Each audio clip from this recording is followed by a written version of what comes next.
Hello guys, welcome back dito sa ating channel. So anyway guys, kakaligo ko lang. So ngayon guys, kumakain ako ng koshari. So ito yung koshari nila dito guys. Meron siyang pasta, meron siyang yung parang vermicelli nila dito ng Egyptian na parang pasta din, then rice, then parang lentil ganyan. Then ang sarap nito guys, from meron silang sauce na parang tomato to na then with ito din guys without vinegar. Then fried onion. Ang sarap nito guys na ilalagay sa ating koshari. So yan guys, nakakalahati na tayo ng kain. Ano guys, favorite ko talaga to. Then ito yung pinaka ano nila, national dish nila dito sa Egyptian. And very affordable guys. So, anyway guys, kumusta naman kayo dyan? So gusto ko siya guys, maraming onion. Ayan. So, ayan. Kain tayo. Tara. So, ito naman guys.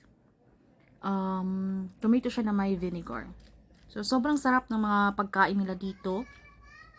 Dati hindi talaga kumakain guys. So, nung nagstay na ako dito ng matagal, and then masarap din kasi magluto yung aking mother-in-law. So, sobrang, ang sarap yung magluto. So, naging favorite ko na. So, isa ito sa aking favorite guys.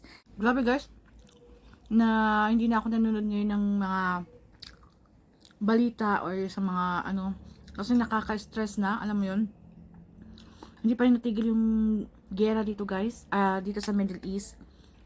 So, actually guys, dito sa Egypt, hindi naman siya kasali sa pero syempre may mga kamag-anak tayo sa Middle East, tsaka karatig bansa lang din ito. Syempre naapektuhan din tayo sa mga nangyayari.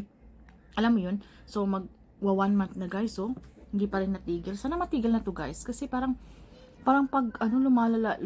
Tapos pag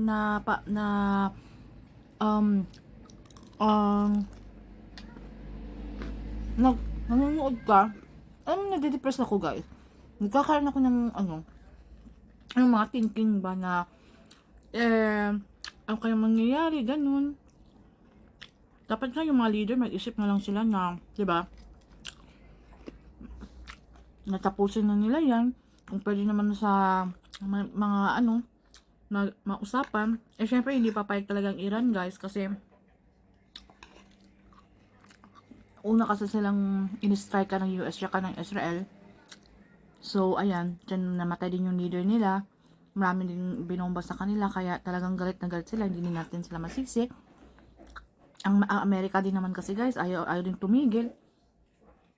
Nalulungkot ako kasi, alam mo yun, for almost mag 8 years ako dyan sa UAE guys, sa Abu Dhabi. Tapos ito yung nangyayari.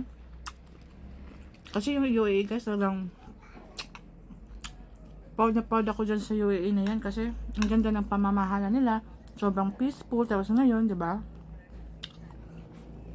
Saka may mga civilian na rin na nagdamay.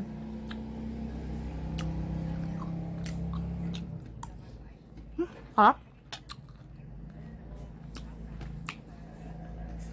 Minsan nakaka-stress na rin guys. Buti na nga lang guys, nandito si Mr. Nakabakasyon siya bago mag-start yung gera.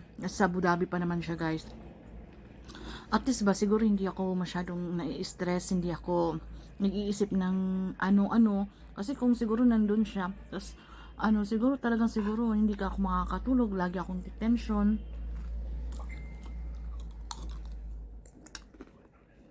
So far naman guys, dito sa Egypt, hindi naman sila kasali kasi nga wala namang military base dito sa sa Egypt guys.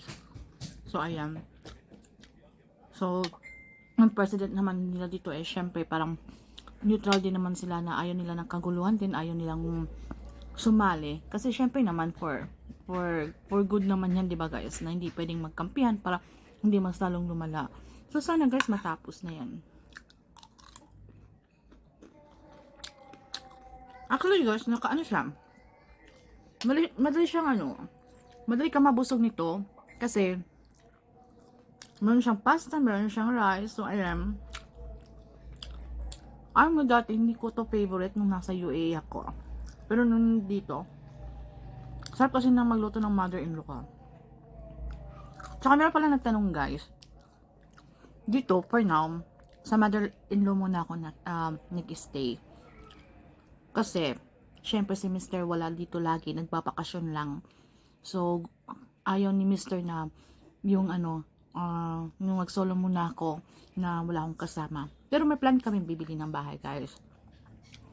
Pero, ang hinahanap niyang bahay, yung malapit lang yun dito sa mama niya. Kasi at least mabilis lang yung kahit walking distance kasi andito din yung mga sister niya. So, ayun niya yung malayo. So, ayan. So, dito ako sa mother-in-law ko, guys, na-stay. So, yung mother-in-law ko naman, guys, alhamdulillah, sobrang bait niya. So, hindi siya kagaya ng mother-in-law yung parang intimidida, na nangyayang sa issue ng mag-asawa, alam mo yun? So, thanks God naman, di ba?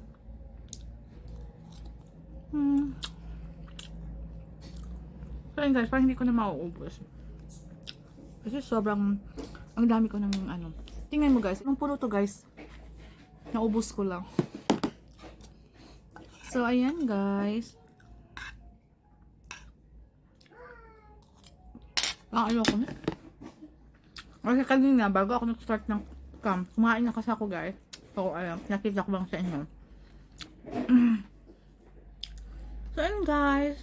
So, ayan, konting usap lang. Namiss ko kayo. So, ayan. Bye muna guys.